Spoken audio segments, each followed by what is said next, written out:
Cool. All right, you got yours started? Yep. Okay, I'm just gonna hit start broadcast, and then we'll just get going. Sounds good. All right. Let's see. All right, I think we're live. All right, so this is interesting. So this started on Twitter, and here we are, less than a week later. So what's going on? Yeah, not much. I think that started. I actually started listening to some podcasts that were interesting to me, and it sort of made me. I used to do a podcast with a friend, and I was kind of wanting to get back into it, and so I figured, a good way to kind of practice, warm up, is to go on some other people's, and so then I was, introduced to you. So. Yeah. So how did you know? Where'd you know Kathleen from?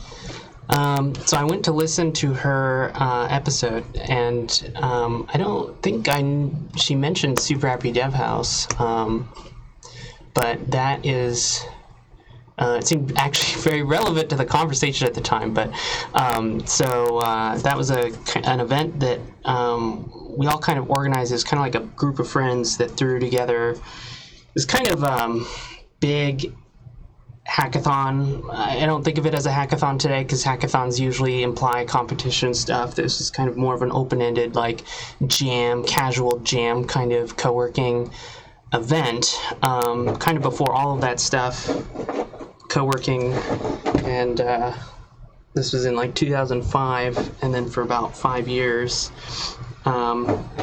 Brad Newberg, who sort of coined co-working, was one of and started the first co-working spaces in San Francisco with Chris Messina. Just like the people that came to Dev House was kind of one of the most interesting things about it. But I actually knew Kathleen through a friend that I made before Dev House that sort of started it with us. Her husband Adam. We used to go to LAN parties together. So.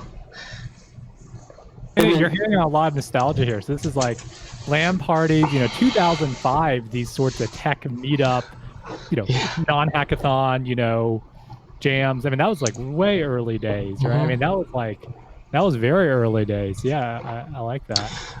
Yeah, it's kind of, I've given a talk about this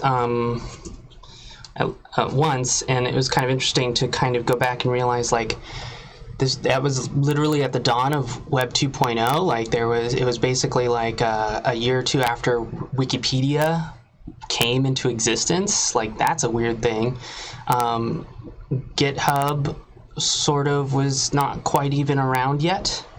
I think that started like 2008, 2007, yeah.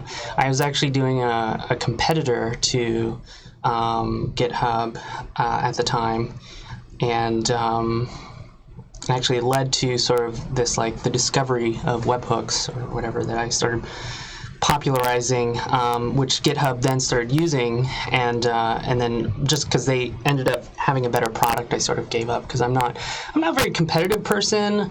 There's sort of a lot of things that I want to accomplish. So if somebody else is doing something I wanted to do better, then I'm just going to let them do it.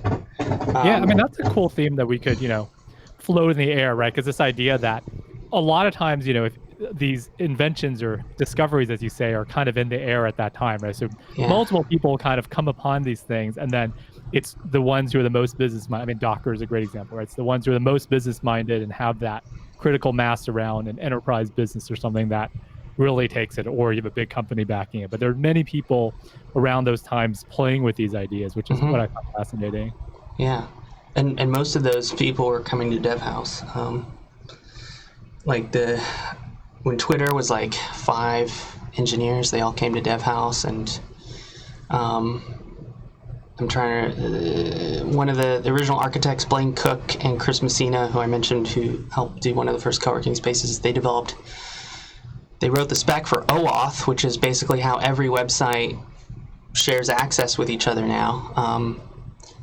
So that's kind of interesting. I think loosely in collaboration with Cal Henderson at Flickr, which was like the cool poster child of Web 2.0 at the time, and he's now CTO of Slack, which is a big company. So it's kind of weird to sort of Dev House was sort of like my college, because I didn't go to college, but imagine a college where like all the coolest people, cool young people that were going to do amazing things, like Matt Mullenweg, who created WordPress and has been running WordPress for all these years and is doing really well. He used to hang out at the first ones.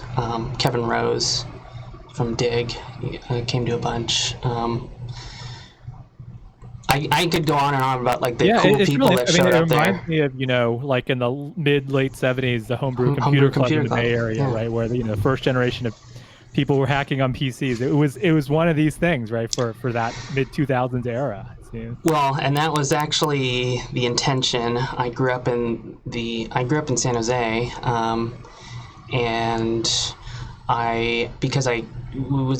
there were kind of computers around and people in my family that were interested in computers, and so I was just exposed to it early on, but I fell in love with the culture of Silicon Valley and the stories and the lore and like the story of Apple and the story of the Homebrew Computer Club at a really young age, and sort of discovered hacker culture, but kind of felt, I don't think this is more of I don't think I felt this at the time, but looking back, it's kind of like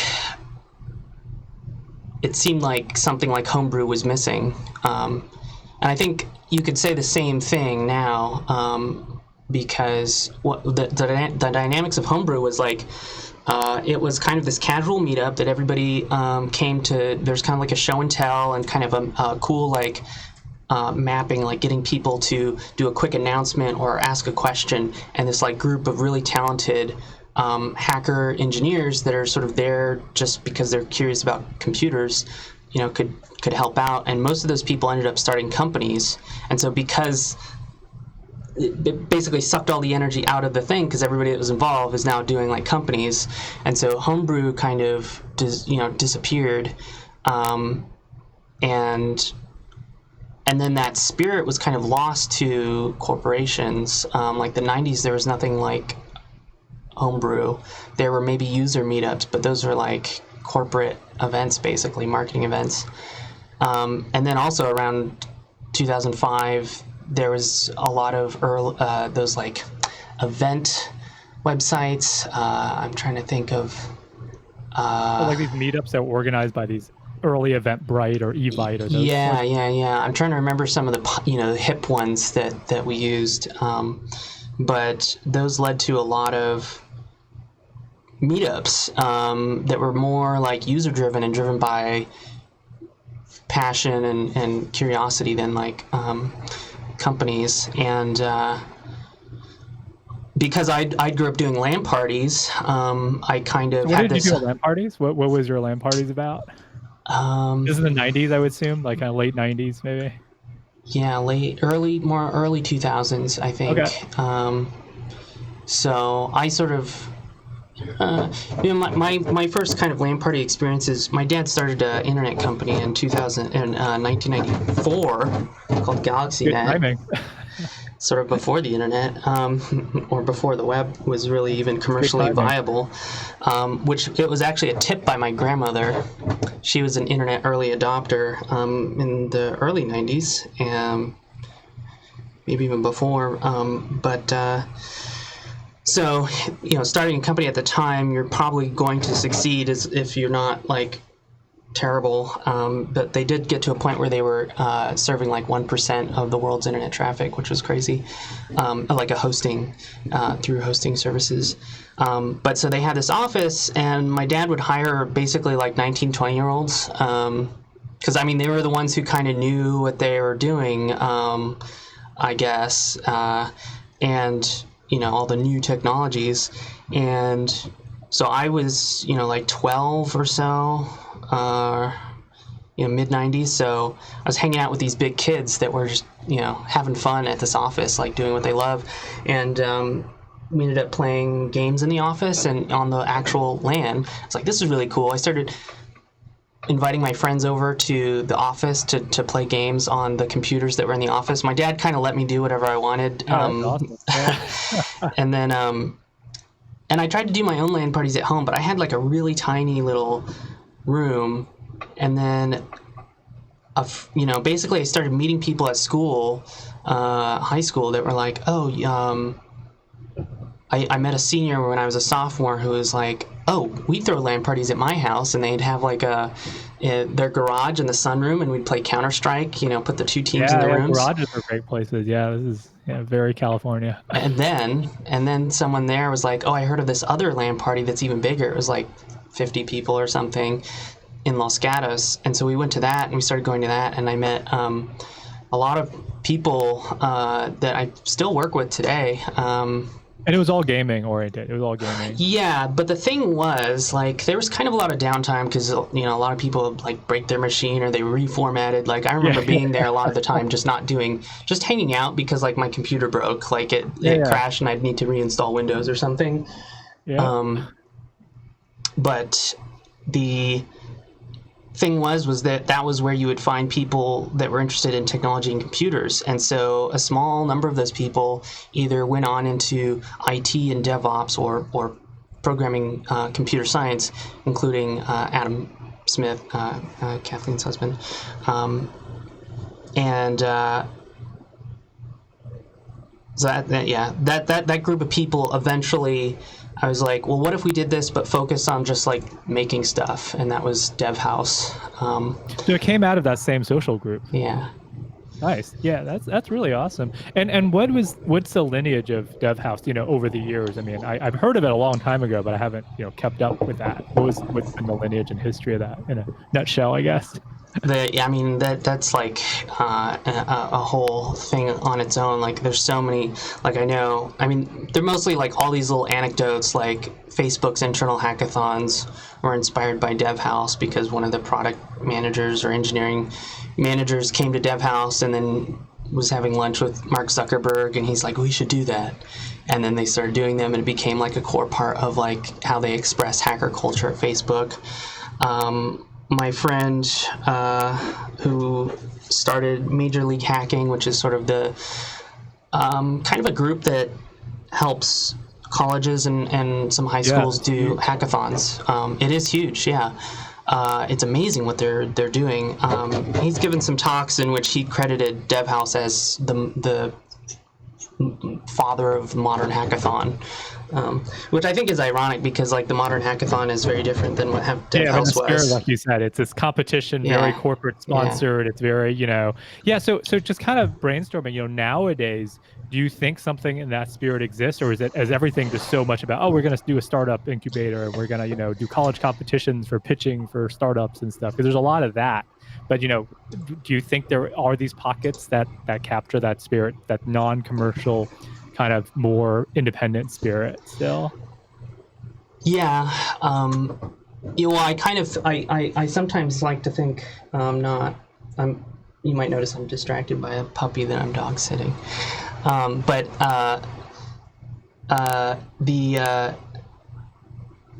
And then that just ruined my train of thought. Good. Sometimes it feels like there's nothing sort of filling that purpose. It feels like there's less of it, but I think it is in places that you don't really expect. Because I remember it's places like Recurse Center, and even just like all of these like Girls Who Code and all these kind of like community driven communities around programming, I think, are the places where you find that kind of spirit. Yeah, and that's sort of kind of that meetup group thing. There's like Boston Python user group, and kind of newbies. And there's so many of them now. So Santa Cruz, I like to say it's not quite the same because those are sort of like, they're emergent, but they weren't sort of emergent with sort of the history and context. Like DevHouse was very sort of intentional in that I literally would tell people we're trying to bring back the spirit of the Homebrew Computer Club, right. which actually got some of those hackers to come to DevHouse and get involved. I was talking to the local newspaper that I grew up with. That was cool. They did an amazing article on it, and I said that, and then Lee Felsenstein, who organized a lot of the Homebrew Computer Club meetups, read it and he scoffed. He's like, kids. And so he came to he showed up at one of them, and he just kind of like poked around. He's nice, and he went home and he wrote a blog because everybody blogged then, and he basically kind of critiqued it, And so I was like, oh, he hates it. But then he like kept showing up, and he kept coming, and then he really became part of the community. We did an offshoot, so more lineage stuff. An offshoot of DevHouse was something called Hack the Future, which was another sort of intentional we wanted to take the spirit of DevHouse but apply enough structure that it would work for kids. And we did it in partnership with the Tech Museum in San Jose. And Lee was involved, and he got his friend Al Alcorn involved, who is pretty well known for inventing Pong and being Steve Jobs' boss at Atari. And he was there teaching kids to solder, and kids would make their own version of Pong, and then he would play against them. So that was really cool. That was a neat offshoot. There's all kinds of Hacker Dojo was kind of another major offshoot, which was sort of a hacker space. It was in theory, on paper, one of the largest hacker spaces in the country for a while. And I sort of felt like it was maybe a new generation kind of a hacker space kind of thing, because it was a little bit more co-working, but not so corporate, but also not there was this interesting balance. DevHouse was sort of the cultures at the time. There's sort of the old school hacker culture, which overlapped a lot with open source culture. Yep. And the hardcore free software, open source kind of stuff. People's beard's bigger than yours. Yeah. Well, I just have to get a bigger beard, and then then there was, of course, the kind of startup world where it's I'm an entrepreneur. I want to start stuff, and I guess that my generation, a lot of us kind of became, the stereotypical Silicon Valley. I want to say hacker dude, is on Hacker News, or sort of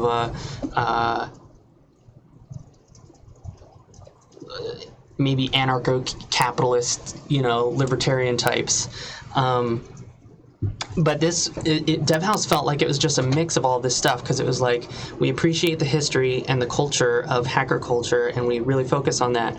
But we aren't sort of against capitalism, doing startups and stuff like that. But at the same time, we kind of I feel like we already had a bit of a distaste for the extreme capitalism, or whatever you want to call this late stage capitalism business. But and so it's just kind of an interesting mix where it's sort of it felt different than any kind of hacker culture community that I had heard of before. But so it felt special. But yeah, that was another lifetime ago. Yeah. So what's on the top of your mind nowadays? Nowadays, what's I've seen you moved, right? You moved to Austin, I think, and then you're doing this live streaming stuff, and forget about Web 2.0. This is no longer 2005. So in 2019, what are the top things that interest you? Well, I have kind of a whole narrative of kind of my path work-wise, but I guess just starting with the last thing that I worked on, which would say the very kind of DevOpsy, the whole Docker thing, because after working on Docker, which was I guess that's an interesting story, kind of a Docker origin and evolution. I worked at Twilio for 2 years. I was the 10th employee, and they're a cloud API for people that don't know.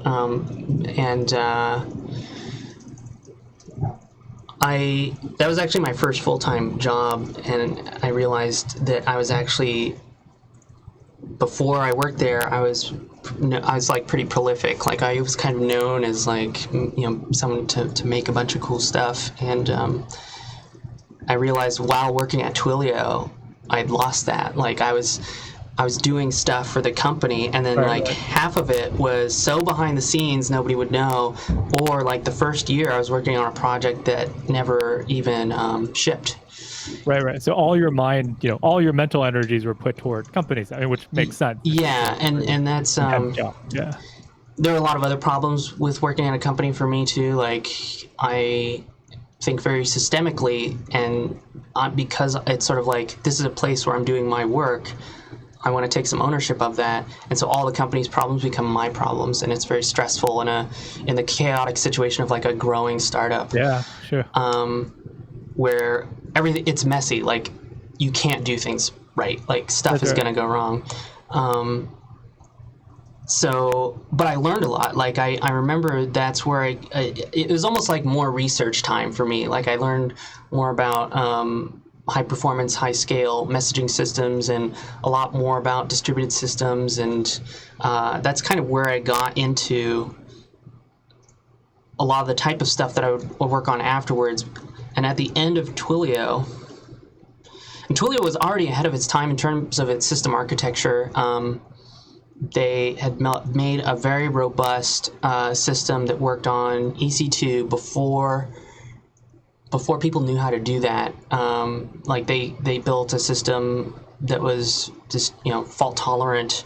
Like there were all these outage, an outage on an AWS would knock out an entire startup at that time, but Twilio was never affected by those in the same way. So it was already kind of ahead of its time, but there were a lot of like difficulties with the pipeline and the infrastructure. And so I applied this idea called idealized design after sort of helping start kind of a platform team or an infrastructure team, like a dedicated. We split like the engineering team in two, and then we split it, and then we divided it by three so that there was then like an operations team. And so I was on that team and sort of pushed us to do this process that's called idealized design. Excuse me, which kind of segues into like design thinking, but actually is I discovered it through the world systems thinking, Russell Lakoff, and that kind of stuff. So I can Google that term. That's a known term that I can Idealized design. Yeah, you'll probably find articles. Basically the story of idealized design that Akoff likes to talk about. There's also a book on it. But it's the general idea is that when you're inventing something, you're sort of already doing this thing where you're sort of idealizing it in your head, but once it exists, that becomes a little bit difficult because you start focusing less on the ideal and focusing on what you have, which is a good thing. But when you have a system that's really complicated, like a large organization, for example, the organization usually evolves to be more reactive to things that happen in the organization, and you're solving, you're kind of, even if you aren't reactive and you get to a point where you're sort of like proactive and kind of planning stuff, it's usually all just sort of thinking about things in terms of where things are, the problems you need to fix now. And you might have like some goals, like some quarterly goal, metrics that you're trying to reach, but those are numeric things. It's not like a qualitative like design thing. So excuse me, idealized design is about imagining that everything you have is sort of like that you started over, that you threw it away, and now idealize with everything that you know, because you're at this point, or as an organization, an expert in your domain. That's cool. Now idealize it and just describe it and talk about these properties in a way that your constraints are, it has to be, viable, technically viable, and operationally feasible. Or maybe it's the other way around, operationally viable and technically feasible. So applying that process gives you now something that you can iterate towards. Like there's agile software development is very sort of an iterative process, but it's a very sort of like local iterative thing. It's like, where are you going? Where do you want to go? Because the thing has to work together as a system to get, sort of maximum value or output or whatever. So there's all these like systems things, and it makes sense. Yeah, it's kind of related. There's I did a podcast with my friend who's very San Francisco startup thing again, and he was talking a lot about how do you look ahead, right? And when you're doing a high growth startup, and every day there are fires to put out and there's stuff to work on every week, how do you think about these bigger leaps, right? And he framed it in a different way, but it's the same problem of locally maximizing everything. There's more than enough to do every day, but then how do you look ahead? So that was a Twilio experience. I'm curious about this is switching gears. I'm curious about your live streaming. I guess you are live streaming right now. And what do the live streaming thing, and also your podcasting, getting back into podcasting, there's all very similar threads of, of media, I guess. I think a lot of that emerged from just being independent and trying to figure out how to do it, what I want to do, because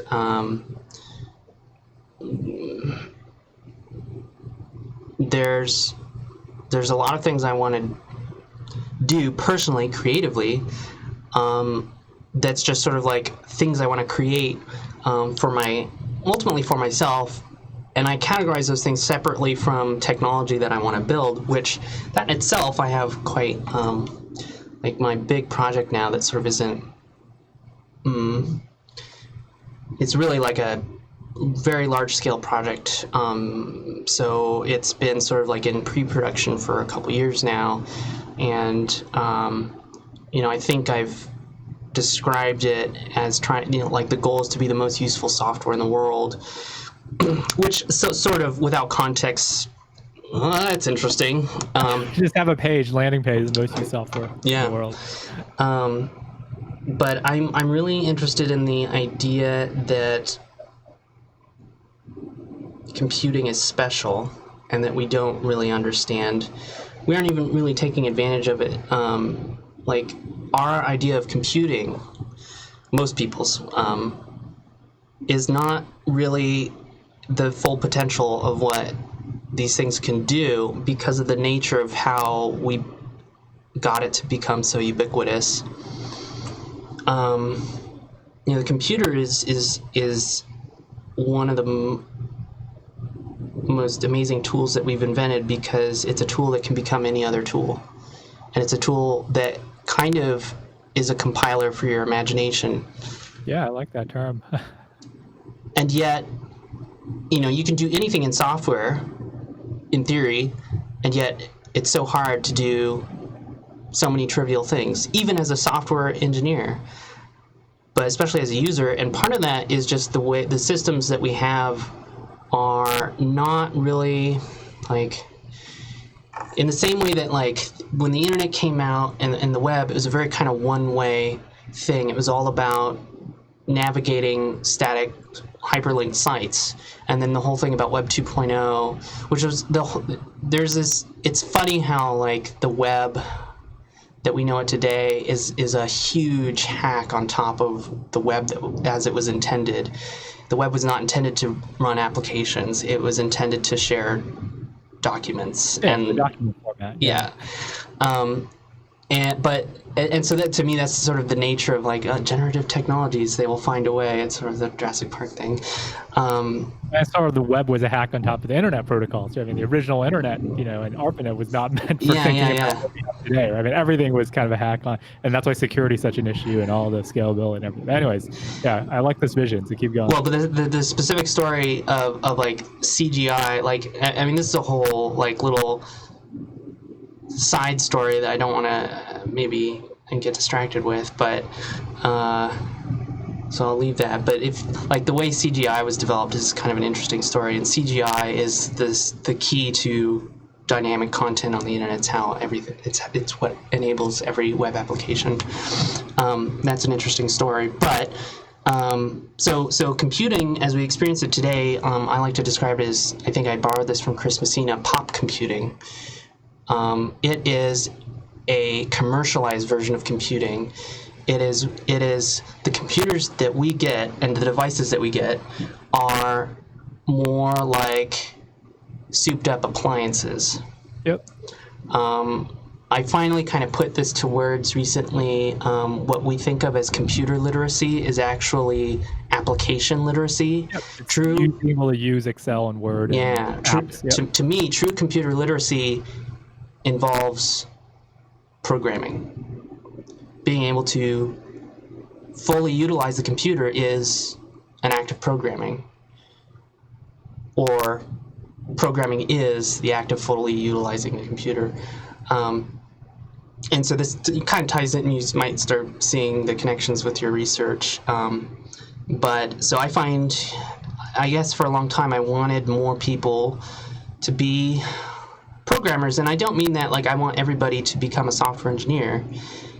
I just want people to be empowered by this technology because I think it can. I think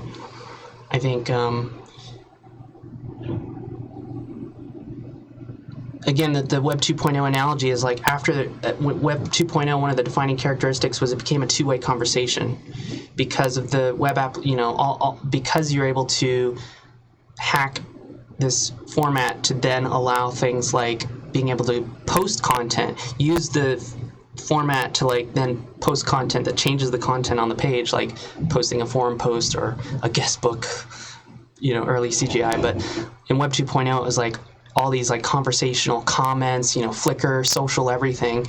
It became, we talked about like the read, write web, and like it became a two-way thing. And I feel like in general, computing is a bit of a one-way street. Like we're dependent on application developers to provide us with solutions. We've not been, we haven't quite been given the tools, collectively as a society, to be able to fully utilize what the computer is capable of, because we had to sell things. So. And I wonder, I guess, just brainstorming off, I mean, we could go for this for a while, but just brainstorming off this, can you imagine another domain where users are empowered more? Like the domain that you wanted computing to, would this be crafts? Would this be people working on cars? Would this be, would there be another domain where it is more accessible to people hacking on things? Or does that not exist anywhere because everything has to be commercial and, shrink wrapped and applianced? Like cars nowadays, no one can get into because they're all just computers inside, or they're black boxes inside. It's a good question. A lot of the examples I think of are like kind of stretches in terms of like a good analogy. One of the analogies that I've thought of recently, which came from trying to find a name for the project that I'm working on, which has taken like over a year. But when I was young, I really liked tractors and like big machines and stuff like that. Before my dad started an internet company, he was doing real estate development, and before that, like there were people in our family, we had like tractors and our like backhoes, and so I was exposed to these like giant machines that allowed like a normal person to like move earth and like build these big structures. Labor, right? It's like you're amplifying our bodies, and computers amplify our minds in that way. Yeah, it's leverage, and so they always fascinated me. And kind of coming back around, again, this is maybe a stretch kind of analogy, but the tractor, like a tractor, because that can mean so many things, but I think ultimately a tractor is, kind of if you've seen like basically a backhoe without the front loader and without, because the backhoe is a modified. Do you know what a backhoe is? I know everything about trucks because I'll Google image it. Yeah, I mean I've heard of it, but I need to Google image it to get the image in my head. You've probably seen a backhoe because they're probably one of the most common tractors because they are so. They do so many things. Oh, I see it right now. Okay, I see it. So it's got the front loader, which you can use for a lot of things. You can use it to obviously scoop stuff up and move things around. You can use it as a lift. There's kind of a lot of ways you can use this arm with a scoop on it.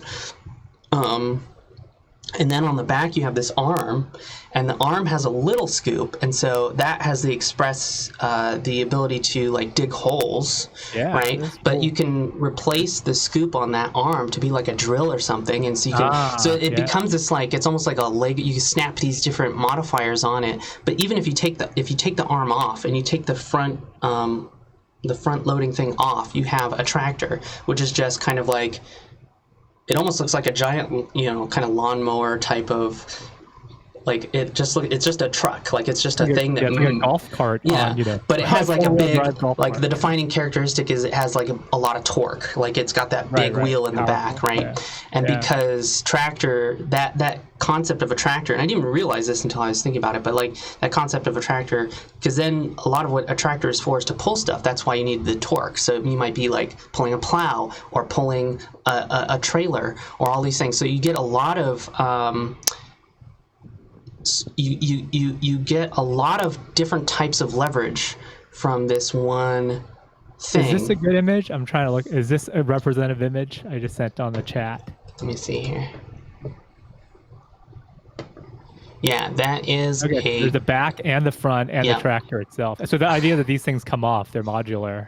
Yeah, I mean, ultimately, like, I think if you buy a backhoe, a lot of the time it's hard to actually take those off. Sometimes they are, and sometimes they are. But you can basically buy a tractor that's not. Yeah. Well, it's just kind of a weird, like. There are versions, like if you just get a tractor, it would be the backhoe without the front and the back. I see.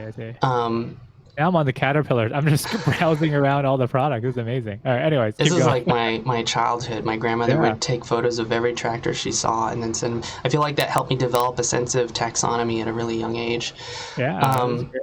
But where I'm kind of going with this is this tractor was huge, obviously, for farmers and kind of the sort of agricultural industry, which, at one point was sort of like the dominant industry, or, like what a lot of people did. And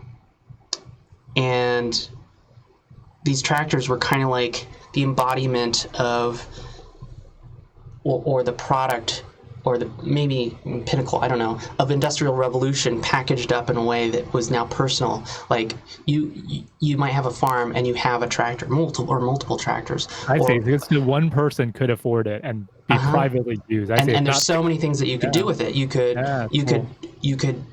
run a farm. You could use this to do construction projects.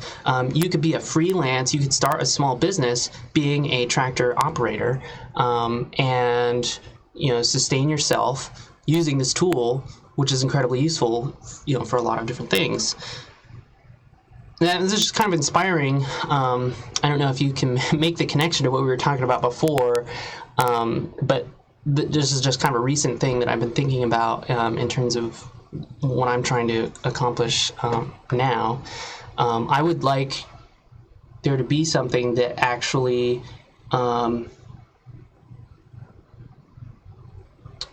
gives us the full potential of computing, and I think the only way we can do that is to expose what makes programming great to more people, but specifically just to start, like making it easier for people that already program, or people that are already like power users or in IT or whatever. I'm kind of a fan of making systems approachable or usable in kind of a layered fashion, where you build sort of like an expert-oriented system at the core that is actually useful to professionals, and then building a layer on top that then makes that easier for novices or beginners. Because too often, especially in the world of programming, you create these like separate sandboxes where here's an environment that anybody can program in, right? It's like end user programming. Isn't this great? It's graphical, it's all, but then you run into limitations because like it's a kind of a walled garden. Yeah, there's a ceiling effect, right? Yeah, and it's like you're kind of stuck with the paradigms that they've given you, and so you kind of like don't know where to go once you've like mastered that system, and because it wasn't like there wasn't depth in the system. You can't be like, okay, now let's turn the thing around and see what you can really do. Using the metaphor of like devices. It's like, okay, you've been using the front panel of your VCR. Now let's turn it around, see how we can wire it up with something else, and do weird stuff with it. So that's kind of what I want to do. It's a pretty ambitious goal. And so I guess, kind of bring it back. We have a few more minutes, but, what are the, I mean, we can talk about other stuff too, but I'm curious, what are the concrete steps that you're thinking about at this point? Is this something that you're just noodling around in the background? Is it something you're spending full time on? Is this something that you're prototyping some small thing to start with? What is the state of currently in your head? I've been building some foundational things that I know that I'd need, and recently I've been kind of working on the UI paradigm that it would be, and so it's almost to the point where I can start building the system, because it's a system that you kind of have to explore to design. Does that make sense? So it's not at a point where I can be like, here's my vision, give me money. Right. So there's no website yet. Yeah. So it's all in my head, but the problem is, like, I've been quiet over the years, mostly because I kind of learned that you can talk about something a lot and most people aren't going to get it. A couple of people will, and that is good, but it's not until people actually experience it that they really understand, particularly with new ideas. So I experienced this with Docker and webhooks. Like, I could talk about it, I could tell people, I could explain it, but until they actually play with it, they don't really understand, because like all these things are so abstract and it's so new and so different. Do you need to spend time with it? And so, or if they have a demand, right? If there's a demand for it, and it's a problem they have, like, wow, this is exactly what I've been wishing for, right? Otherwise, things sound good in paper. A lot of things sound good on paper. Yeah. That's something I struggle with too. Is this concept of solving specific problems, because. And that's sort of the reason why we have computing the way we have, because in order to sell something, you need to be solving a specific problem. And the computer solves a lot of problems. And so I think looking back on like personal computing, like when the personal computer sort of first started, they had a hard time marketing it. Like, why should you have this? And they kind of threw out a bunch of weird ideas. Like, if you look at some of the advertising, it's like, oh, you could manage your recipes. Like, they're trying to find more use cases. So the obvious things that actually did that were clear, like killer apps, were like games and business stuff. Like spreadsheets were the huge one in companies, right? Spreadsheets were one of the big killer apps for businesses buying a computer for every employee. It was spreadsheets. Yeah. And spreadsheets is also the ultimate end user. It's the most popular end user programming environment. But obviously, like, looking back, like, computers could do a lot more, but nobody really knew that or understood that. And I've seen this again, like Twilio as a platform. Platforms in general, or any like very generative system, can be a hard sell to people that aren't driven by passion and curiosity. That's why I love developer tools, is because you can build something like Twilio and be like, look at all these possibilities. Like, you don't have to like be solving a specific problem. You could be like, you just open up possibilities and provide an API, and like, hackers and curious programmers will be like, whoa, I could use this for this, and they'll know about it, and they can be like, oh, what if we use Twilio to do and an SMS flow or circles something. back to the hackathon, the meetup scene, right? I mean, things like Twilio, I mean, they were very popular amongst the college hackathon scenes because people could just use it to like mash up web apps and services to make creative stuff. So it's very generative, like you said. But it had to be like, there was a transition where in order to sell to enterprises, they had to focus on very specific solutions. Yep. And so that can be a difficult transition for people, because that is a different mindset than that of the hacker in building a generative tool, because a generative tool is by nature hard to sell. Yeah, it totally makes sense. Wait, I have a weird call. Hold on, let me call showed up. It's probably spam. Anyways, we got a few minutes left. I'm curious about, I want to talk a little about your live streaming before we talk about final thoughts. I mean, is that related to you brainstorming these ideas out loud, or you do game development too for live stream. I mean, what is your extent of your live streaming interests? I remember even working at Twilio in like 2011 and 12. I was like, oh, it'd be cool. I did a lot of demos, like pre-recorded things. There wasn't anything. Actually, streaming media was something that my dad had kind of gotten into pretty early on. There were a lot of things that he was ahead on and it didn't work out. But I guess it wasn't until I think her username is Noobcat.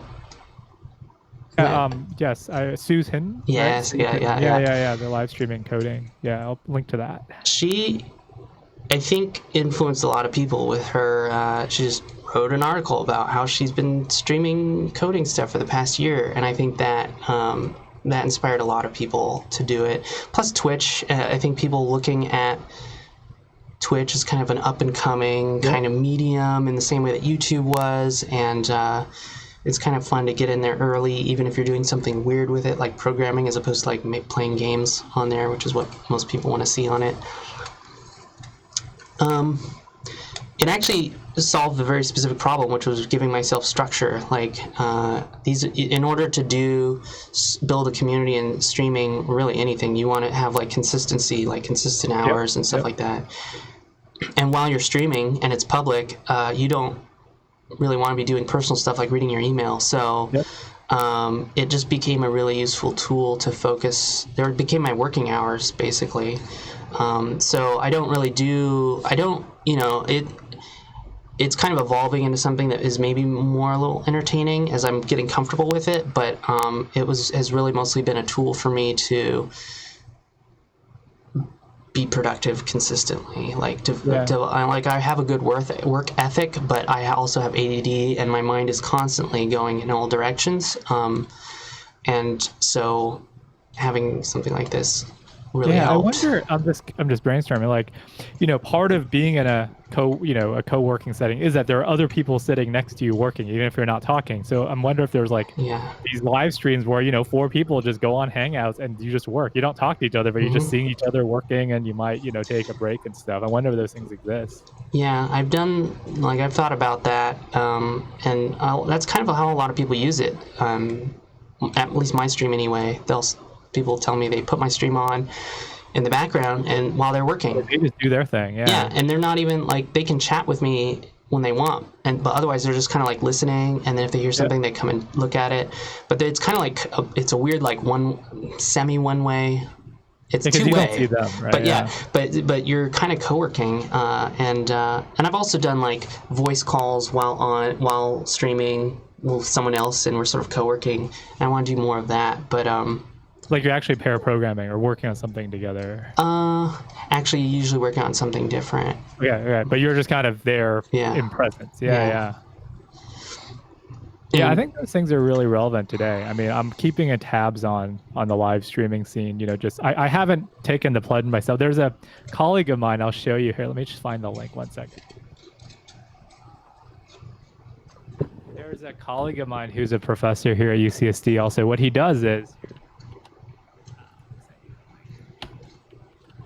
he's not in his office now. He live streams his office. He has a webcam. He doesn't have sound, but he has his computer monitors. If it's all idle right now, but he has his computer monitors and his office just live streaming. Students or whoever comes in knows that he can turn it off if they want.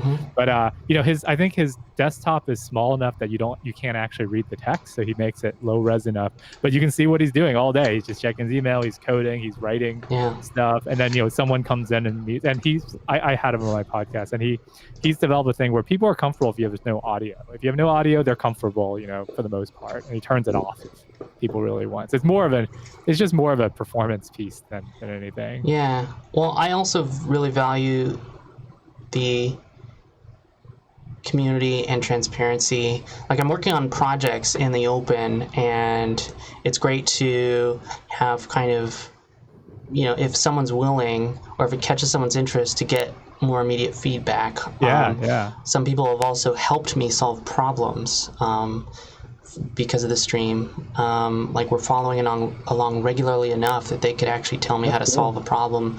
Yeah. With stuff that's not on the screen. Like they've been watching enough to know the system that I'm building.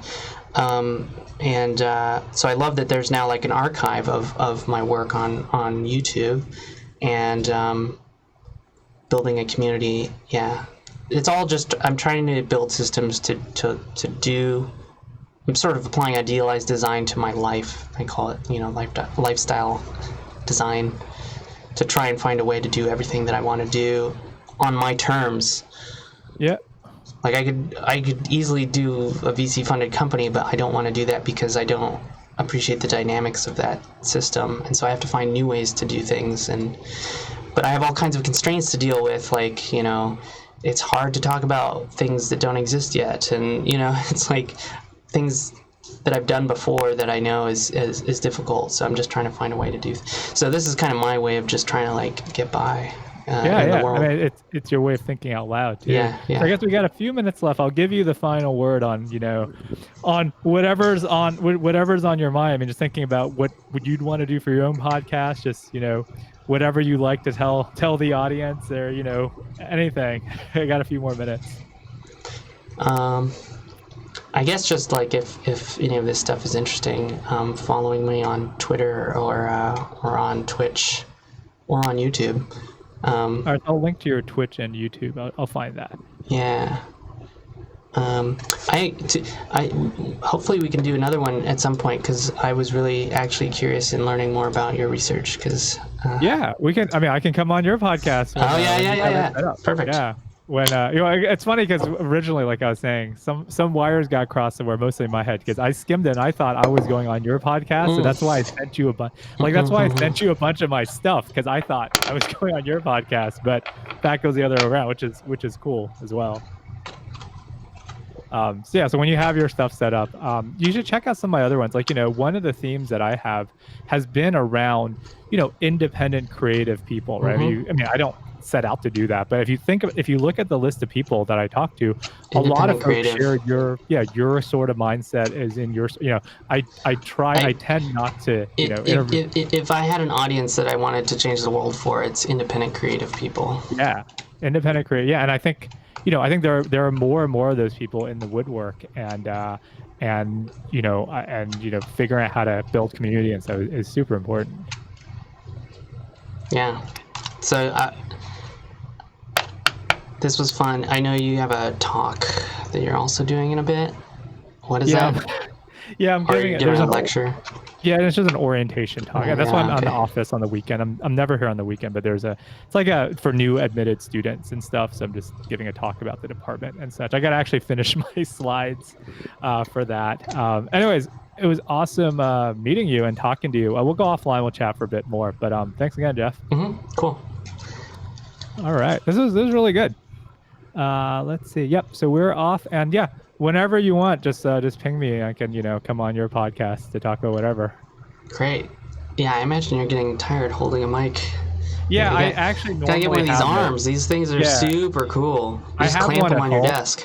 Yeah, I have a Yeti with a little thing at home. So a lot of my other ones I have with those, but I'm in the office. I just brought this thing. It's not terrible. It feels like karaoke. But yeah, I don't have like a super expensive fancy setup. Right? Yeah, but for live streaming, you have to have a stand because you need height, right? Yeah, well, I mean, you don't have to, but yeah, it's really nice. Yeah, stand is good. Yeah. Like some people have these I guess the nicest setup, if you're really fancy, is you have a shotgun mic so that you don't have to have something next to your mouth, right? So like otherwise, if you have a headset or one of these, I yak shave about audiovisual equipment too much, but yeah, like the documentary people, they have these thin shotgun mics that you can hold off camera, and that's like very targeted. But yeah, anyways, I gotta run. We could talk all day otherwise. That's true. All right, well, thanks for having me on. Yeah, well, enjoy, and I'll post this in a few days. If you want to just tweet me if you have more links, but I took notes while we were talking, so that's my new strategy. So I have a bunch of links that I can put along with our episode. Cool. Yeah, if I think of any, I'll send them. All right. See you, Jeff. Have a good day. All right. Later. Yeah.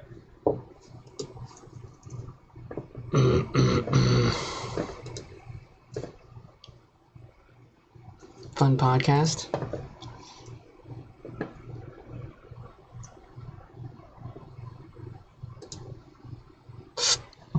right.